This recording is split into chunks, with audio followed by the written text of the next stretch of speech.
रायगडावर स्थापन केले राष्ट्र, तिरंग्याला वंदन करतो बोलून जय महाराष्ट्र.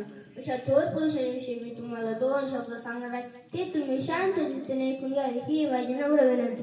1857च्या उठाव्यात राणी लक्ष्मीबाई, तात्या टोपे, कुंवर सिंह इत्यादी दारातच पडले, तर लालबाग पाल आणि नेहरू गांधींनी अहिंसा तत्त्वाच्या सगळ्या चळवळीने इंग्रजांशी सामना केला. वासुदेव फडके, चाफेकर बंधू, खुदिराम बोस, कन्हेरी, इंग्रज सावरकरांनी सशस्त्र क्रांतीचा मार्ग स्वीकारून इंग्रजांना जेरीस आणले.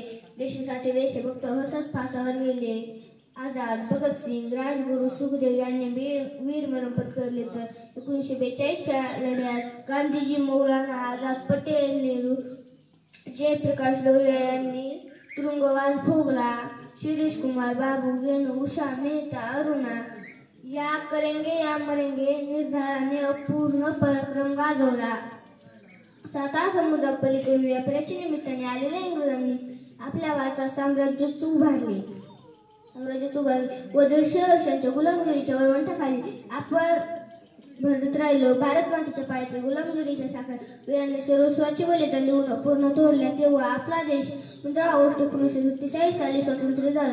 एवढे बोलून मी माझ्या भाषेत संपवतो. जय